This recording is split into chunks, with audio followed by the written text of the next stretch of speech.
Assalamualaikum warahmatullahi wabarakatuh. Shalom, Om Swastiastu, Namo Buddhaya, salam kebajikan, salam sejahtera untuk kita semua.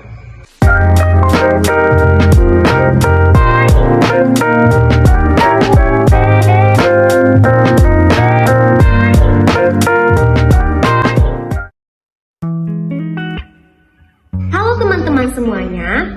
Perkenalkan, kami adalah kelompok 9 Kimia dari Gizi A dengan dosen pengampu Bapak Fatria Herwanto, dengan anggota kelompok saya sendiri Ivana Siti Pratiwi dengan NIM 1002 1282 227051, ditemani oleh 4 orang rekan saya yang lainnya, yaitu Marieta Silva, Nada Nakia Afan, Safrina Indah Kirtiani, dan Feni Apriliani.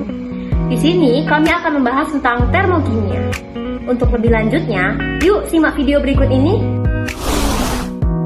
Pertama, kita akan masuk ke dalam definisi termokimia. Apa sih termokimia itu? Termokimia adalah cabang ilmu kimia yang mempelajari tentang perubahan energi kalor atau panas yang menyertai suatu reaksi kimia. Nah, termokimia ini erat kaitannya dengan proses pengukuran dan perubahan kalor yang terlibat dalam suatu reaksi kimia, kemudian ada perubahan keadaan, dan dalam pembentukan larutan. Alat ukur untuk menentukan kalor reaksi disebut kalorimeter. Kalorimeter ini sudah dirancang sedemikian rupa, sehingga pada sistemnya tidak terjadi perpindahan materi dan energi dengan lingkungan yang ada di luar kalorimeter tersebut. Berbicara mengenai kalorimeter, ada 2 jenis kalorimeter yang harus kita ketahui. Apa sajakah itu? Mari kita bahas. Yang pertama adalah kalorimeter bom. Kalorimeter bom ini adalah suatu alat yang digunakan untuk mengukur seberapa besar sih jumlah kalor yang dilepaskan saat terjadinya pembakaran sempurna. Oke, yang kedua adalah kalorimeter sederhana. Kalorimeter sederhana ini dapat dibuat dari wadah atau gelas yang bersifat isolator atau tidak mengantarkan panas. Nah, ini adalah peta konsep dari termokimia, di mana termokimia itu mempelajari tentang perpindahan energi dalam bentuk kalor dan kerja. Dalam perpindahan energi itu melibatkan lingkungan dan sistem. Lalu, sistem itu terbagi atas 3 macam. Yang pertama itu sistem terbuka, sistem tertutup, dan sistem terisolasi. Next, kita akan membahas tentang reaksi yang terjadi pada termokimia. Yang pertama ada reaksi eksoterm, di mana pada reaksi ini sistem melepaskan kalor ke lingkungan, sehingga sistem akan menjadi dingin dan lingkungan akan menjadi panas. Pada keadaan ini, delta H bernilai negatif, di mana delta H akhir itu bernilai kurang dari 0. Dan delta H akhir keadaannya akan lebih kecil jika dibandingkan dengan delta H pada keadaan awal. Selanjutnya yang kedua ada reaksi endoterm, di mana reaksi endoterm ini adalah kebalikan dari reaksi eksoterm tadi. Pada keadaan ini, sistem akan menyerap kalor dari lingkungan, sehingga sistem akan menjadi panas dan lingkungan akan menjadi dingin.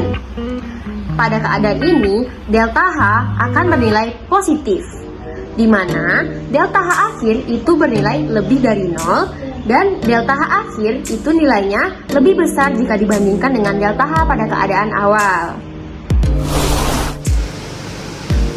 Termometer zat cair. Termometer adalah alat yang digunakan untuk mengukur suhu. Cara kerja termometer zat cair melibatkan proses termokimia, yaitu ketika suhu naik, maka cairan di bola tabung mengembang lebih banyak daripada gelas yang menutupinya. Akibatnya, cairan yang tipis dipaksa naik ke atas secara kapiler. Sebaliknya, jika suhu turun, maka cairan di bola tabung akan mengerut dan cairan yang tipis akan kembali turun. Contoh penerapan termokimia dalam kehidupan sehari-hari yaitu gas LPG. Gas LPG umumnya tersusun atas butana.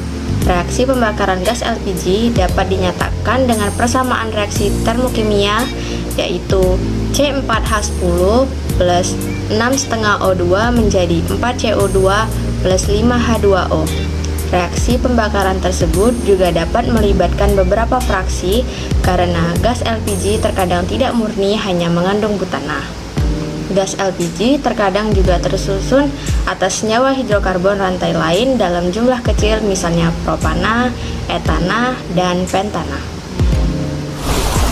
Selanjutnya yaitu pembuatan metana melalui proses pemisahan batu bata cair.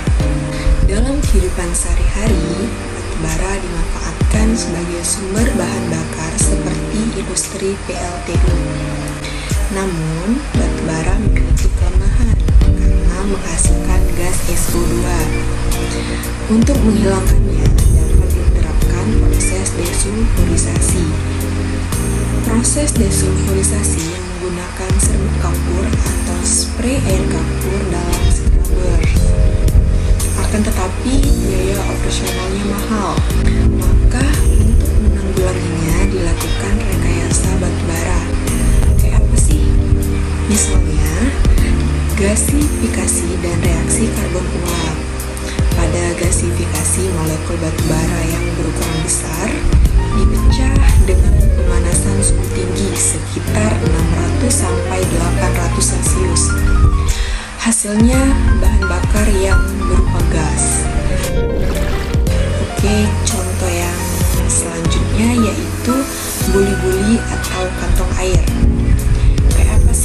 Buli-buli atau kantong air itu? Baiklah, mari kita jelaskan. Prinsip kerja buli-buli sama seperti prinsip kerja termokimia pada termos, yaitu menyimpan air panas. Cairan yang dimasukkan tersebut adalah air yang bersuhu tinggi, sekitar 36 Celcius hingga 38 Celcius, atau bersuhu rendah atau dingin. Ketika buli-buli digunakan, maka suhu di luar buli-buli serta merta mempengaruhi keadaan suhu di dalam buli-buli.